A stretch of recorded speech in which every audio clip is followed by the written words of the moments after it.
Throughout the world, tens of thousands of kingdom halls have been built, and nearly 5 are going up each day.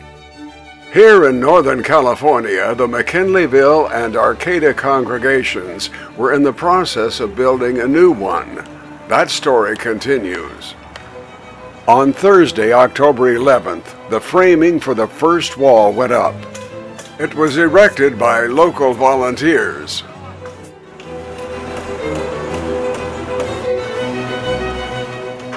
Before the RBC crew arrival, the local brothers and sisters had also prefabricated parts which would go into the hall's construction.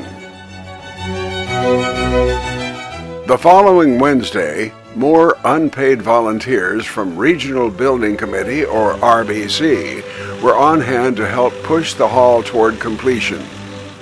They came from all over Northern California. At times there were over 300 of them. Few witness volunteers were taught construction by the experienced ones.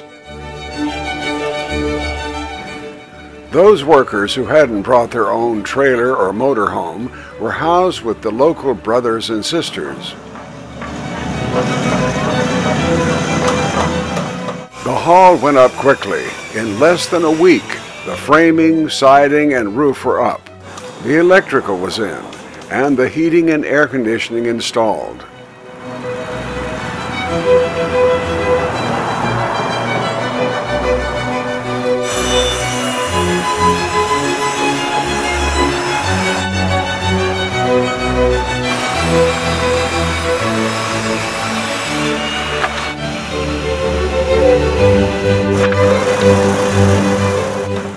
Besides building kingdom halls, in the event of disasters anywhere in the world, RBC volunteers hurry to the scene and repair or rebuild houses and give aid to the victims.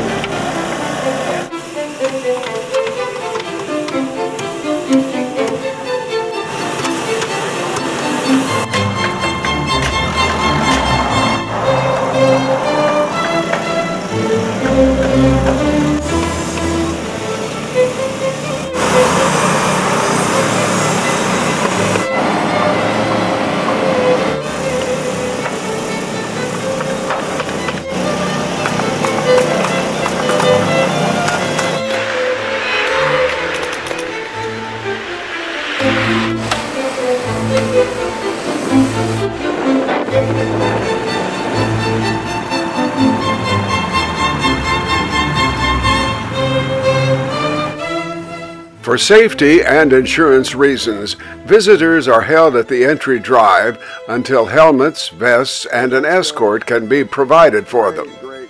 Oh, excellent.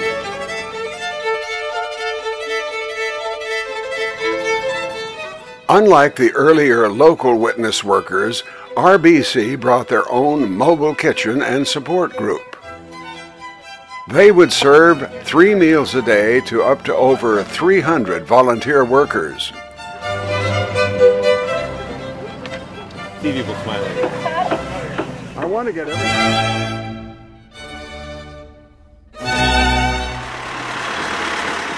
While the construction moved rapidly forward, the landscaping crews began their work.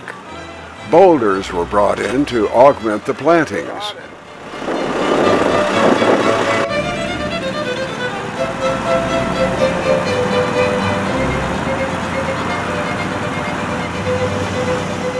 Four short days, the large local and RCB volunteer crew had brought the building to the point of another major county inspection. The exterior had been sheeted with vapor barrier and lath screen, ready for plastering.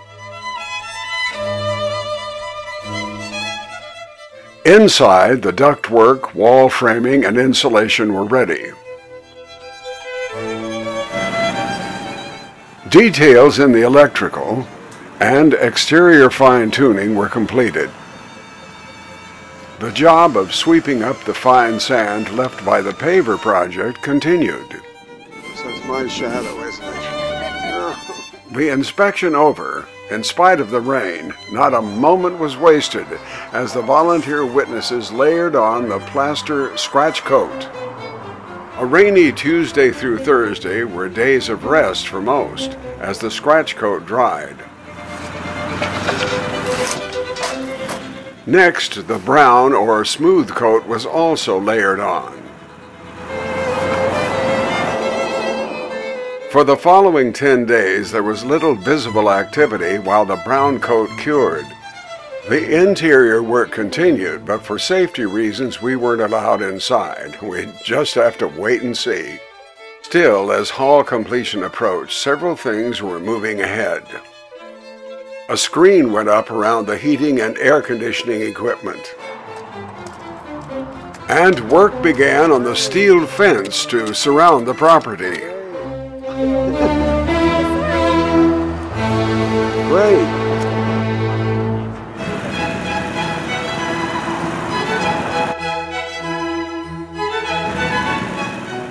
Finally, on October 31st, after a heavy rain, there were real signs of life. Scaffolding went up around the hall, and a divider was added to separate the future vinyl color coat, and below that, the stone trim.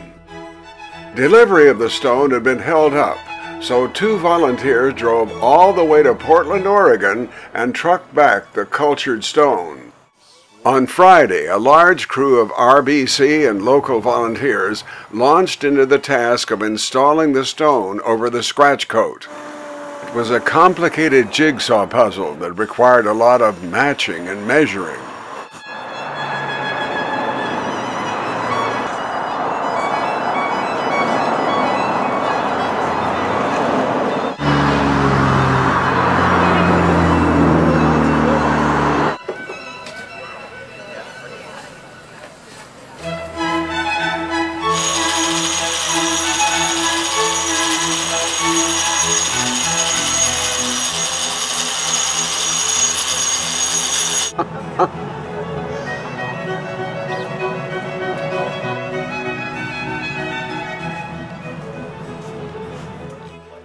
That same day, the tree planting began. There were 10 to 12-foot Himalayan birch and Japanese black pine trees. The pines required a special planting method. They were set on a slant to give them a more graceful look as they grew.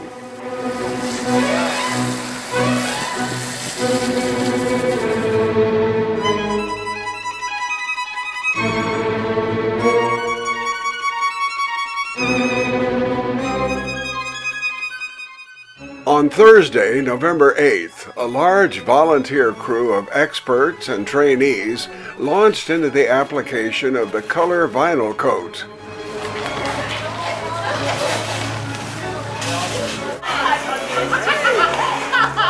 Are you videotaping?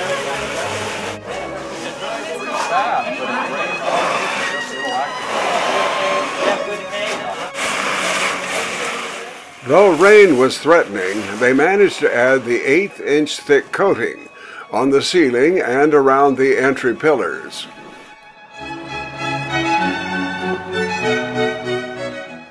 Saturday, they color-coded the rest of the front to give it a finished look.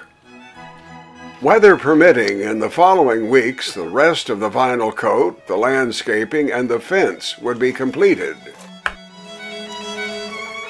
It only remained for the crew to install the seating, and for all practical purposes, Kingdom Hall would be ready to receive its Arcata and McKinleyville congregations. Sunday, November 18th, religious services or public talks began.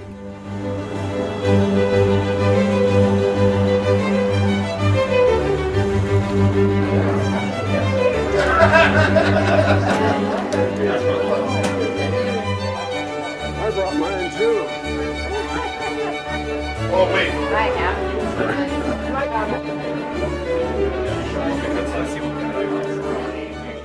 This was really the first day most had seen the finished hall.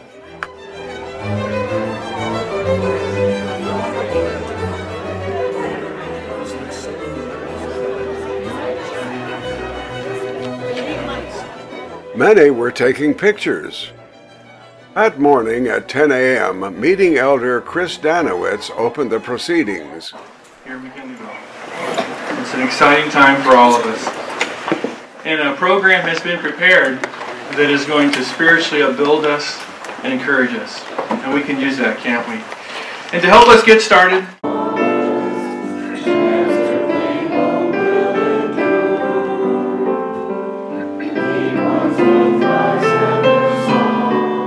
first, there was a song, during which we'll display the hall's beautiful religious paintings.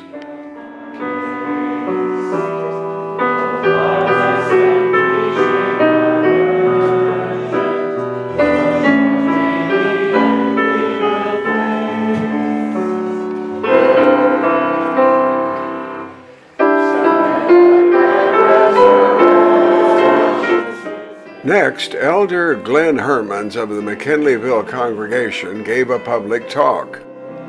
What we're going to talk about today is once upon a time, there was a city mouse who was visiting his country cousin.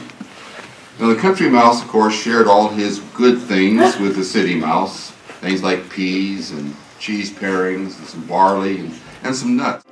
Currently, there are 2 meetings or public talks each Sunday. We also covered the 1 p.m. gathering for the Arcata members, with an introduction by Elder Gary Davis. Again, there was a song and a public talk by Elder Thomas McLaughlin. When Jesus was on earth, he was brought before a world leader, which was Pilate. And he asked him the question, he says, "Are you a king?"